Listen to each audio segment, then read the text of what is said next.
하나님의 은혜와 평안이 여러분 심령과 가정 가운데 늘 함께 하시기를 기원합니다. 중국 진나라의 재상까지 올랐던 여불위라는 사람이 지은 여시춘추라는 책이 있습니다. 이 책에는 인재를 뽑을 때 기준으로 삼았다는 6컵론이 소개되어 있습니다. 6가지 기준입니다. 첫째, 낙지, 이염, 기벽. 사람을 즐겁게 해주고 그 사람이 얼마나 즐거움에 빠져드는지 시험해 보라. 둘째, 희지, 이염, 기수. 사람을 기쁘게 하고 그 사람이 그 기쁨을 얼마나 절제하고 자제하는지 시험해 보라. 예를 들면 우리 집 아이가 이번에 대학에 합격했습니다. 너무 기쁘고 감사합니다. 그런데 옆집 아이는 대학에 합격하지 못했습니다. 그러면 그 기쁨을 절제할 줄 알아야 한다는 것입니다. 셋째, 고지, 이험, 기지. 사람을 괴롭게 하고서 그가 괴로움을 얼마나 참고 있는지, 참아내는지 보라는 것입니다. 괴로움과 아픔을 있는 그대로 표출하는 사람이 있는가 하면 참고 그 괴로움을 잘 견뎌내는 사람이 있다. 잘 견디는 사람, 그 사람이 쓸만한 사람이고 그 사람이 된 사람이다. 넷째, 구지, 이험, 기특. 사람을 두렵게 하고 얼마나 두려움에 휘둘리는지 빠지는지를 시험해 보라는 것입니다. 호들갑 떨지 않고 신중히 그 두려움을 극복해 나가는 모습이라면 그는 된 사람이다.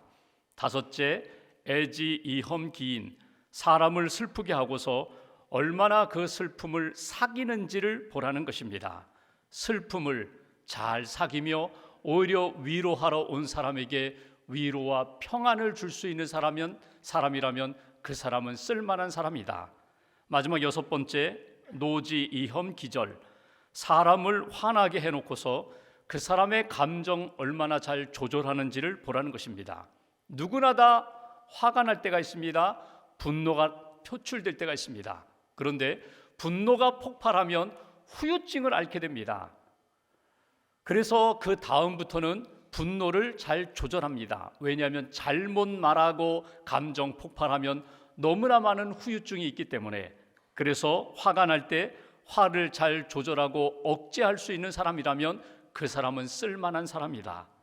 이렇게 6컵론은 인간의 극한 상황에서 자기를 조절할 줄 아는 사람, 평상심 잃어버리지 않을 줄 아는 사람, 감정 조절할 줄 아는 그 사람이 쓸만한 사람이다, 인재가 된다, 그렇게 이야기했다는 것입니다. 여러분은 사람을 대할 때 무엇을 보십니까? 하나님은 사람을 보실 때 무엇을 보실 것이라고 여러분 생각하십니까? 오늘 성경에는 하나님 마음에 맞는 사람, 하나님 마음에 합한 사람 다윗이 소개되어 있는 것을 본문을 통하여 읽을 수가 있습니다. 본문의 상황은 지금 바울과 바나바가 안디옥 교회의 파송을 받아 선교 여정을 떠나는 첫 번째 전도 여행입니다. 아시는 것처럼 안디옥 교회가 바울과 바나바를 선출하여 세워서 파송했지만 성경은 이렇게 말씀합니다. 성령이 보내신 거다. 성령 사역이다. 성령을 의지하며 지금 바울과 바나바가 선교 여정을 떠난 것입니다. 지도를 보시면 안디옥을 떠난 그들이 구브로 섬에 도착했습니다. 살라미와 바보에서 복음을 전했고 이제는 배를 타고 버가로 건너가 북쪽에 있는 비시디아 안디옥에 이르게 되었습니다. 안디옥에 이르자 그들이 안식일에 회당을 찾아갑니다. 안식일에 회당을 찾아갔다는 것은 안식일을 지키는 경건한 유대인들이 모였다는 것입니다. 회당에 모여서 성경을 읽고 성경 말씀을 듣습니다. 기도하고 하나님 앞에 믿음으로 하나 된 그들, 유대인들입니다. 하나님을 알고 성경을 알고 기도할 줄 아는 그들에게 사도 바울이 복음을 전하는 첫 번째 설교를 우리가 읽게 됩니다.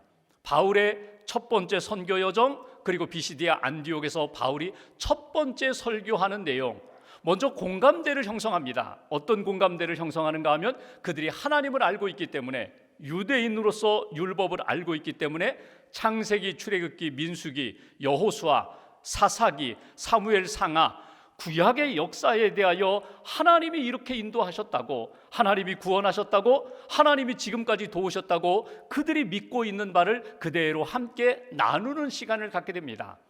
17절 말씀 보실까요? 구체적으로 바울은 이렇게 이야기합니다. 17절, 이 이스라엘 백성의 하나님이, 우리의 하나님이 우리 조상들을 택하시고, 하나님의 선택을 이야기합니다. 아브라함을 선택하셨습니다. 모세를 선택하셨습니다. 우리 조상들을 선택하시고, 우리도 하나님이 다 선택하신 은혜 가운데 여기에 이르렀습니다. 우리는 선택받은 사람들입니다. 17절 후반부, 큰 권능으로 인도하셨습니다. 애굽에서 건져주셨고 구원해 주셨고, 우리를 지금까지 여기까지 인도해 주신 하나님.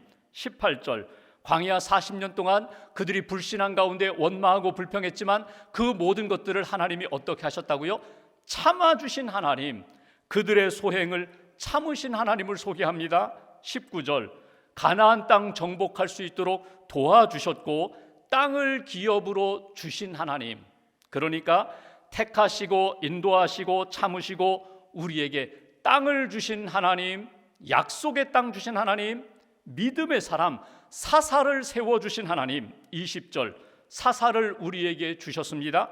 21절, 이스라엘 백성들이 왕을 달라고 요구할 때 하나님이 사울을 선택하셔서 사울을 왕으로 세워주셨습니다. 여기까지는 그 안식일의 회당에 모인 유대인들이 다 알고 있는 내용이에요. 그들이 믿고 있는 내용이에요. 사도 바울이 설교를 시작하면서 지금까지 구원의 역사, 하나님의 그 구원 역사를 쭉 설명하면서 그들과 함께 공감대를 형성합니다. 그리고 그 이후에 무엇을 이야기해요? 예수를 이야기해요. 예수님이 약속하신 메시아로 이 땅에 오셨습니다. 십자가 지셨습니다. 부활하셨습니다. 예수를 믿어야 구원을 받습니다. 구주 예수를 믿으십시오. 이게 사도 바울의 설교예요.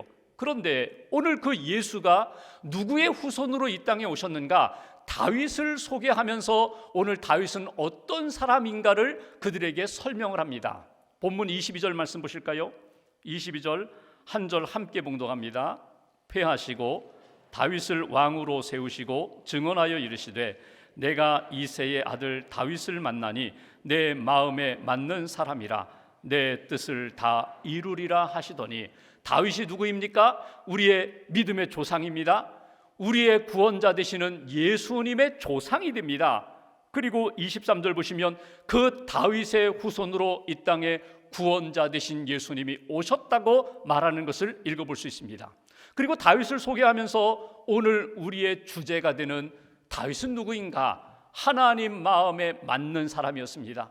하나님의 마음을 품은 사람이었습니다. 하나님 마음에 합한 사람, 그 다윗, 그를 우리가 생각하고 우리가 흠모하는 것처럼 그 다윗을 통하여 이 땅에 하나님의 뜻을 이루셨고 구원의 역사를 이루셨는데, 오늘 그 마음을 우리가 품어야 한다고, 이것이 오늘 말씀을 통하여 우리가 붙들어야 할 메시지입니다. 다윗의 중심에 무엇이 있었기에, 다윗의 마음이 어떠하기에 다윗의 마음이, 다윗의 삶이 하나님 마음에 합한 삶이 되었을까? 첫 번째로 생각할 것은 사무엘상 16장 말씀을 우리가 기억해 볼 필요가 있습니다. 사울 왕이 교만하여 하나님이 그를 버리십니다. 그리고 새로운 왕을 선출할 때에 기준을 세워주셨습니다. 사무엘 선지자에게 너는 가서 하나님 마음에 맞는 사람을 선택하여 왕으로 삼으라, 기름을 부어 왕으로 세우라. 기준을 가지고 사무엘 선지자가 하나님이 인도하시는 걸음을 걷게 됩니다. 어디에 도착했는가 하면 베들레헴 이새의 집에 도착했어요. 그리고 가서 말합니다. 하나님 마음에 합한 사람, 하나님 마음에 맞는 아들이 여기에 있다. 아들들을 내 앞으로 불러오라고. 그러자 아버지가 첫째 아들 엘리압을 사무엘 선지자에게 선을 보입니다. 딱 보자 키가 크고 용모가 준수합니다. 맞구나, 내 마음에도 드니 하나님 마음에도 들겠지 하며 기름을 부으려고 하는데 하나님이 그를 가로막습니다. 성경 말씀 사무엘상 16장 7절 말씀 한번 읽어볼까요? 7절 한 절을 함께 봉독합니다. 여호와께서 사무엘에게 이르시되 그의 용모와 키를 보지 말라. 내가 이미 그를 버렸노라. 내가 보는 것은 사람과 같지 아니하니 사람은 외모를 보거니와 나 여호와는 중심을 보느니라 하시니라. 아멘. 사무엘에게 하나님이 하신 말씀은 이것입니다. 사람은 외모를 보지만, 사무엘 선지자 너도 지금 그 엘리압의 키와 용모를 보지만 나는 외모를 보지 않고 나는 중심을 본다는 거예요. 그의 마음을 본다는 거예요. 엘리압의 마음을 볼 때 그는 내 마음에 맞는 사람이 아니다, 거절하십니다. 둘째, 셋째, 넷째, 그래서 일곱째 아들까지 7명의 아들을 쭉 선보였는데 하나님이 내 마음에 맞는 사람이 아니라는 거예요. 사무엘 선지자가 이야기합니다. 더 아들이 없느냐고. 아버지 이새가 이야기해요. 있기는 있는데 내가 보기에도 그 아들은 아니라고, 변변치 못하다고. 그 아들은 지금 저기 들에서 양을 치고 있다고. 그 아들을 데려오기까지 내가 떠날 수 없다고. 그 아들이 왔습니다. 보는 순간 하나님이 감동을 주십니다. 내 마음에 맞는 사람이다. 그게 누구입니까? 그게 다윗이었다는 거예요. 그래서 그에게 기름을 붓고 왕으로 준비하는 역사가 사무엘상 16장에 나오는 것을 우리가 읽어보게 됩니다. 사도 바울은 이 이야기를 하면서 사울을 폐하시고, 교만한 사울을 폐하시고 다윗을 세우신 이유가 무엇인가? 하나님 마음에 맞았기 때문이다. 그렇다면 다윗의 마음, 그 중심에는 무엇이 있었다는 거예요? 하나님이 기뻐하시는 것들이 채워져 있었다는 거예요. 하나님이 채워져 있었다는 거예요. 하나님을 향한 마음과 믿음이 채워져 있었다는 거예요. 그러니까 아버지 볼 때, 이새가 볼 때에는 변변치 않았지만 하나님이 보실 때는 내 마음에 쏙 든다, 내 마음에 드는 믿음의 아들이다. 그래서 그에게, 다윗에게 기름을 부었다는 거예요. 여기서 우리에게 주시는 첫 번째 메시지가 있습니다. 하나님이 지금도 우리를 보실 때 무엇을 보실까? 우리 중심 안에 있는 무엇을 보실까? 하나님은 우리 안에 믿음이 있는가를 보신다는 거예요. 우리 안에 믿음이 있을 때 그 믿음을 기뻐하신다는 거예요. 여러분, 다윗의 형제들을 보실까요? 그 형제들은 모든 것을 갖추었습니다. 키도 큽니다. 용모도 준수합니다. 그런데 믿음이 부족해요. 믿음이 없어요. 반대로 다윗은 아버지 눈에도 형제들 눈에도 변변치 못하지만 하나님이 보실 때는요, 그 중심에 하나님이 기뻐하시는 것들로 가득 차 있었다는 거예요. 믿음이 있었다는 거예요. 믿음이 있는 다윗을 하나님이 기뻐하시고 그를 왕으로 세우신 역사를 우리는 기억하게 됩니다. 그 믿음의 사람 다윗이 믿음의 사람답게 살아가는 모습이 그 다음 장 17장에 나와요. 형들에게 도시락 주러 전장에 갔다가 보니까 형들이 벌벌 떨고 있어요. 군사들이 다 뒤로 물러가 있어요. 그리고 블레셋 장수 골리앗가 소리를 치고 있습니다. 하나님을 모욕하고 이스라엘 모욕하고 이스라엘 군대들을 모욕하는 그 골리앗 앞에 다윗이 나서잖아요. 물맷돌 쥐고 다윗이 나서서 너는 칼과 창과 단창으로 나오지만 난 만군의 여호와의 이름으로 내 앞에 나아간다고, 믿음으로 나아간다고, 하나님이 나와 함께 하시면 너는 하나님의 대적이 될 수 없다고, 그리고 골리앗을 쓸어 넘어뜨리잖아요. 이게 믿음의 다윗의 모습이에요. 하나님이 함께 하신다는 믿음, 하나님이 함께 하시면 이길 수 있다는 믿음, 하나님이 지금 여기에 나와 함께 하시기 때문에 불가능한 것도 가능케 하시는 역사가 있다는 믿음이 다윗의 중심 가운데 충만했다는 거예요. 여러분, 이 사건 하나로 인하여 다윗이 일약 스타가 되어버렸어요. 그러니까 사람들이 이렇게 얘기합니다. 사울은 천천히요, 다윗은 만만이다. 사울은 하나님이 버리셨대, 교만하여 버리셨대. 그리고 사무엘 선지자를 통하여 다윗에게 기름을 부으셨대. 다윗이 왕으로 준비되는 시기입니다. 그런데 사울 왕이 어떻게 했다고요? 그 다윗을 죽이려고 합니다. 10년 동안 추격하여 다윗을 죽이려고 합니다. 피난 다니면서 다윗의 마음은 어떤 마음이었을까요? 그때 다윗은 믿음을 잃어버리지 않았어요. 하나님을 의지합니다. 하나님 앞에 맡깁니다. 하나님이 주시는 마음을 따라 순종합니다. 복수할 수 있었어요. 죽일 수 있었어요. 옆에 신하들은 다윗에게 이야기합니다. 하나님이 주신 기회입니다. 없애버리십시오. 그런데 다윗은 하나님의 마음을 따라 복수하지 않았어요. 죽이지 않았어요. 하나님 앞에 맡기고 하나님의 때를 기다렸던 그 다윗의 믿음을 하나님이 귀히 여기셨다는 거예요. 여러분, 시편에 보면 다윗의 시편이 70개가 넘습니다. 그 시편에 하나님을 찬양하는 시도 있고 하나님 앞에 탄식하는 시도 있고 하나님 앞에 기도하는 시도 있어요.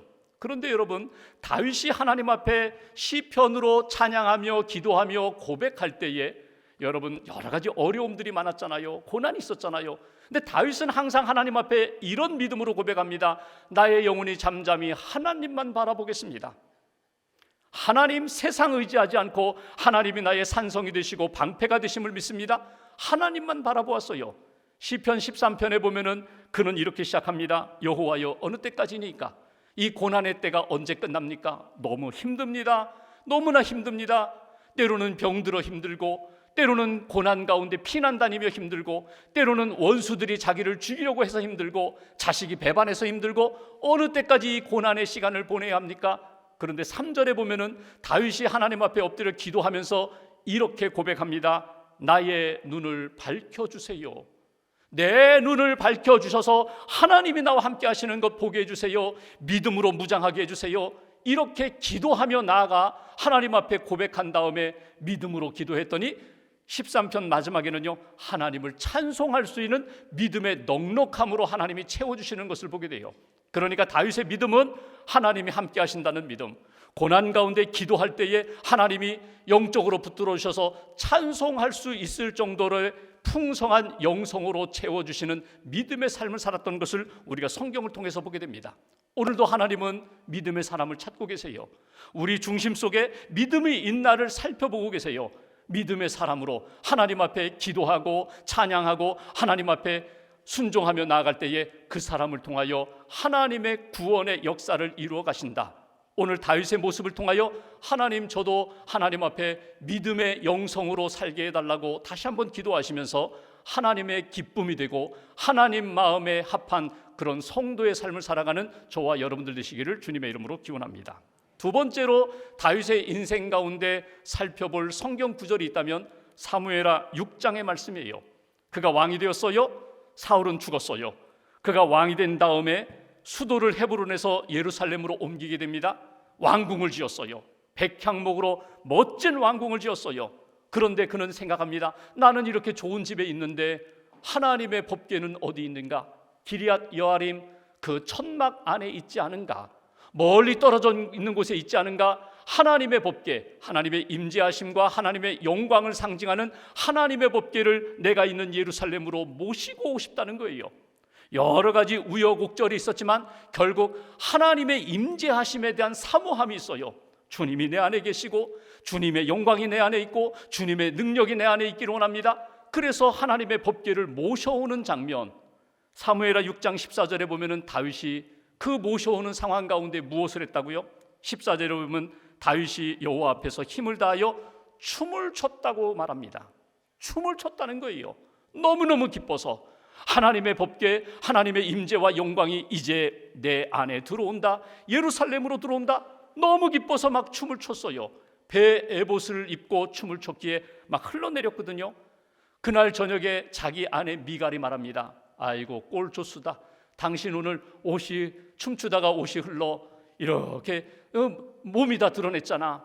그 백성들 앞에, 여인들 앞에 이게 무슨 꼴이냐고. 그때 다윗이 무슨 이야기를 했는지 아세요? 내가 다음에도 나는 또 춤출 거야.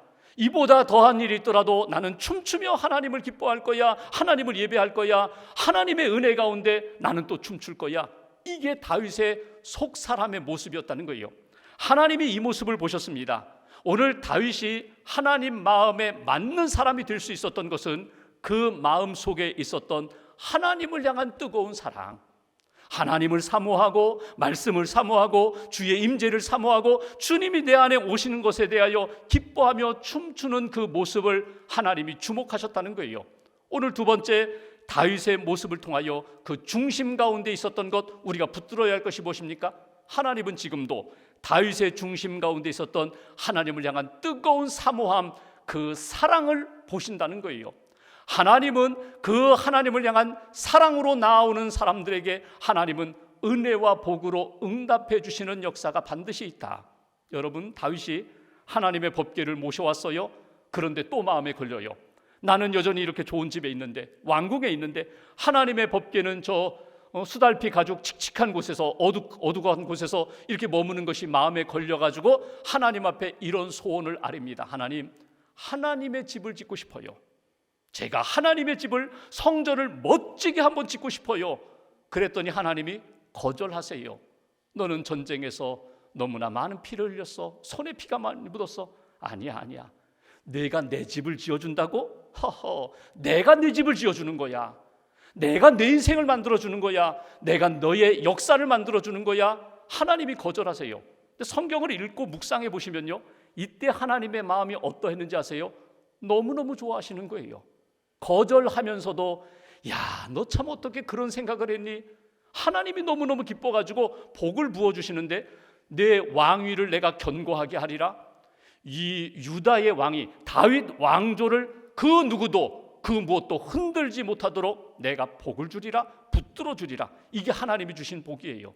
여러분, 다윗이 그 하나님의 응답을 받고 가만히 있었나요? 아니에요. 자기는 짓지 못하지만 내 아들 솔로몬이 하나님의 집을 지을 수 있도록 다 준비했어요. 좋은 제목을 가져오고 기술자를 준비하고 하나님의 집 성전을 짓도록 이 다윗이 다 준비한 다음에 그 아들 솔로몬에게 이렇게 말합니다. 내가 하나님을 이렇게 사랑하니 너도 하나님을 이렇게 사랑해다오. 내가 하나님을 위하여 이렇게 헌신하니 너도 하나님의 말씀 붙잡고 하나님 앞에 이렇게 헌신하며 사랑해다오. 이게 다윗이에요. 하나님이 그 다윗 마음속에 있는 하나님을 향한 뜨거운 사랑을 하나님이 기억하시고 다윗의 그 마음을 받아주시고 다윗과 그의 후손에게 복을 주셨다는 거예요. 여러분, 다윗이 하나님을 그렇게 사랑하며 헌신하며 남은 생에 하나님을 위하여 살았던 그런 모습처럼 내 안에 그런 사랑이 있는가? 하나님을 향한 사랑이 나는 무엇으로 나타나고 있는가? 오래전 미국의 한 교회에서 남편을 여의고 아이들과 힘들게 사는 한 성도가 있었어요. 남의 집에 가서 일해주고 빨래해주고 그 삭슬 받아가지고 살아가는 신실한 성도인데 주일날 헌금을 5센트 헌금합니다. 과부의 2렙돈처럼 동전을 하나님 앞에 5센트를 헌금하는 거예요.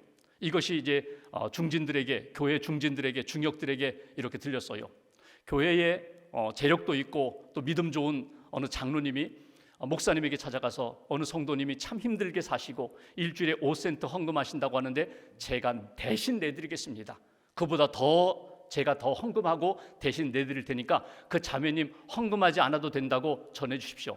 목사님이 자매님에게 만나서 이야기합니다. 우리 교회 어느 장로님이 대신 헌금해 주신다고 하니까 그렇게 어려운 살림에 헌금 안 하셔도 됩니다. 그 소리를 듣고 이 자매님이 통곡을 하더라는 거예요. 목사님, 어찌 제 마음을 몰라주십니까? 제가 일주일 동안 제가 하나님 앞에 5센트 헌금 준비하면서 얼마나 기쁜지 모릅니다. 얼마나 감사한지 모릅니다. 이렇게 헌금하면서 제가 하나님을 사랑하고 하나님의 은혜를 받고 살아가는데 왜 이것을 가름하고십니까? 여러분, 지난주에 오늘 여러분 헌금하셨어요? 지난 한 주간 동안 헌금을 준비하신 여러분들의 마음을 한번 점검해 보세요. 나는 어떤 마음으로, 주님을 향한 어떤 사랑으로, 어떤 감사함으로 주일헌금, 감사헌금, 소득의 11조, 선교헌금을 준비했는가? 하나님은 그것을 보신다는 거예요. 내 마음속에 하나님을 향한 정말 뜨거운 사랑이 있는가? 뜨거운 감사가 있는가? 다윗이 가졌던 것처럼 내 삶을 다 드려서라도 하나님을 기쁘시게 하는 일이라면 내가 기꺼이 내 몸을 드리겠습니다. 내 모든 것을 다 드리겠습니다. 이런 사랑과 헌신이 있는가? 오늘 한번 여러분 스스로 테스트해 보세요. 1부터 10까지 나는 하나님을 정말 사랑하는가? 여러분, 하나님이 종종 베드로에게도 질문 던지셨던 것처럼 우리에게 질문 던질 때가 있어요. 내가 나를 사랑하느냐? 얼만큼 사랑하느냐? 어떻게 사랑하느냐? 예, 제가 주님을 사랑합니다. 1부터 10까지 10점 만점에 나는 과연 하나님 앞에 얼마나 사랑하는가? 어떻게 사랑하는가? 하나님이 기뻐하시는 사랑으로 살고 있는가? 다윗에게 한번 질문해 본다면 모르겠어요. 다윗은 어떻게 답변할까? 제가 묵상하는 가운데 다윗은 아마도 이렇게 답변할 것 같아요. 1부터 10까지 너는 나를 얼마나 사랑하느냐? 몇 점이냐? 그러면 다윗은 이렇게 대답할 것 같아요. 하나님, 10점으로도 부족합니다. 저는 11점, 12점, 100점 그렇게 하나님을 사랑하고 싶습니다. 저는 하나님을 그렇게 사랑합니다. 이 대답을 들은 하나님이 어떠실까요? 하나님이 춤추실 것 같아요. 하나님이 감동하실 것 같아요. 내가 너 놓지 않겠다. 내가 너를 통하여 믿음의 조상 되게 하겠다. 내 삶을 내가 붙들어 주겠다. 하나님 앞에서 신앙생활하면서 다윗처럼 온 마음으로 온 몸으로 하나님을 사랑하고 하나님을 기쁘시게 할 수 있는 그런 믿음의 인생, 오늘 그것이 다윗의 중심 속에 있었던 사랑의 영성이었다는 거예요. 한 가지만 더 볼까요? 사무엘하 11장에 보면 다윗이 이렇게 한가한 때가 있었습니다. 왕궁에서 늦잠 자고 일어나서 왕궁 거닐다가 옆에 한 여인이 목욕하는 것을 보게 됩니다. 누구냐? 충신 우리아의 아내 밧세바입니다.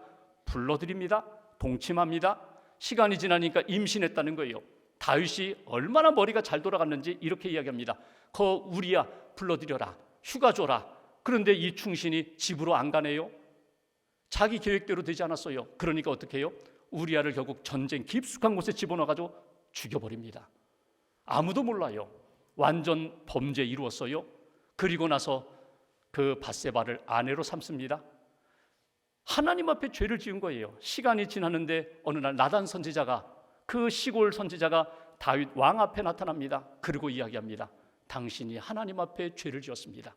이런 엄청난 죄를 지었습니다. 여러분, 사람이 죄를 짓고서 나 스스로 혼자 생각할 때 내가 죄인이다, 아무도 모르지만 내가 죄를 지었어, 여러분 이렇게 생각하고 사는 거하고, 누가 내 앞에 나타났는데 옆에 사람이 다 들을 정도로, 백성과 신하들이 다 듣는 상황 가운데 당신이 하나님 앞에 죽임당할 죄를 지었습니다 라고 지적할 때 다윗이 어떻게 했다고요? 이놈 봐라, 이 칼로다가 조용히 없앨 수 있는 힘이 있는데 다윗은 그렇게 하지 않았다는 거예요. 사무엘하 12장 13절에 보면 다윗이 자기의 죄를 지적하는 나단 선지자에 대하여 딱 한마디 합니다. 내가 여호와께 죄를 범하였노라. 더 이상 아무 변명, 핑계대지 않아요. 변명하지 않아요. 저 밧사베 때문에, 저 상황 때문에 아무런 핑계대지 않아요. 나는 원래부터 그런 사람이라고, 엄마 뱃속에서부터 나는 죄성을 가지고 태어난 사람이라고. 그리고 시편 51편에 보면요, 하나님 앞에 철저히 회개합니다. 하나님, 나의 죄를 용서해 달라고, 정한 마음 창조해 주시고 거룩한 마음 창조해 주시고 하나님의 영 떠나지 말아 주시고 나를 회복시켜 달라고, 나를 붙들어 달라고, 거룩한 사람으로 좀 다시 용서해 달라고 하나님 앞에 매달려 기도하는, 회개하는 다윗을 하나님이 주목하셨다는 거예요. 여러분, 다윗이 하나님 마음에 합한 사람이 될 수 있었던 중요한 비결은 믿음이 있었기 때문에, 하나님을 향한 뜨거운 사랑과 헌신이 있었기 때문에. 그런데 여러분, 이것은 꼭 놓치지 마셔야 돼요.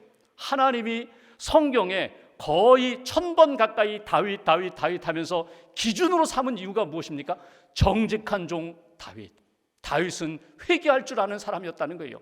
하나님 앞에 엎드려 회개하고 하나님의 용서를 받을 줄 알았던 사람. 여러분, 구약의 왕들을 이렇게 표현할 때에 구약을 읽어보십시오. 기준이 다윗입니다. 다윗같이 선한 왕, 다윗같이 정직한 왕. 어떤 왕은요, 다윗 같지 않아서 하나님 앞에서 버림받은 왕. 기준이 다윗이에요. 그 기준이 무엇이라고요? 믿음, 사랑, 더 중요한 것은 정직한 종 다윗, 회개할 줄 아는 그 믿음의 사람.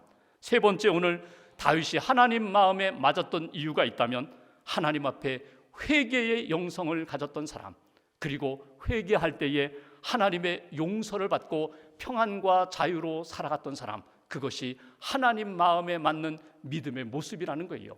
다윗이 시편 51편에 보면은 자기가 죄를 짓고 회개하기 전에는 사람들은 모르지만 자기 혼자 끙끙 앓던 이야기를 합니다.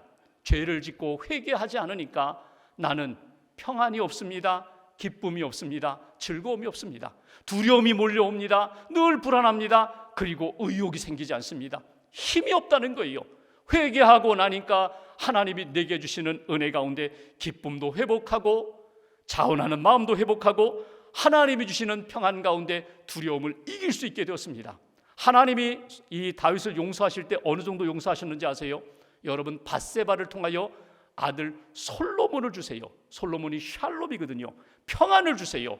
마태복음 1장에 보면 예수님의 족보 가운데 다윗과 밧세바를 통하여 그의 아들 솔로몬을 주시고 그의 후손으로 예수님이 이 땅에 오셨다고 성경이 기록한 것을 우리가 보게 됩니다. 오늘 왜 다윗은 그렇게 하나님이 기뻐하셨을까? 하나님의 사랑을 받았을까? 오늘 그 부분을 잘 묵상하시면 좋겠어요. 그리고 하나님, 나도 다윗처럼 믿음과 사랑의 영성 잃어버리지 않고 하나님을 섬기게 해달라고, 회개할 줄 아는 믿음의 사람 되게 해달라고. 캐나다의 오스왈드 스미스라는 목사님이 계세요. 피플스 처치라는 아주 큰 교회를 목회하셨던 분인데, 그분이 38살 생일에 하나님 앞에 이런 기도를 합니다. 하나님, 저는 더 이상 바랄 것이 없습니다. 세상의 부귀영화 아닙니다. 세상의 인기와 권력 아닙니다. 하나님 마음에 드는 사람 되게 해주세요. 하나님 마음에 드는 사람, 딱 그거 하나만 구합니다. 무슨 일을 만나든지 어떤 어려움을 만나든지 하나님 마음대로 움직이게 해주세요. 의 붙잡게 해주세요. 순종하게 해주세요. 포기하게 해주세요. 어려워도 주님 마음에 드는 그 길을 잘 걷게 해주세요. 하나님 기뻐하시는 그런 사역, 그런 인생을 살았다는 것입니다. 오늘 여러분 예배하시면서 딱 한 가지 하나님 앞에 기도하시면 좋겠어요. 하나님 마음에 맞는 믿음의 사람 되게 해주세요. 기도하시고 한 주간 그 길을 걸어가시고 하나님이 나의 삶을 통하여, 나의 신앙생활을 통하여, 나의 헌신을 통하여 기뻐 춤추시는 그런 역사, 그런 은혜를 체험하는 저와 여러분들 신앙여정 되시기를 주님의 이름으로 기원합니다. 기도하겠습니다.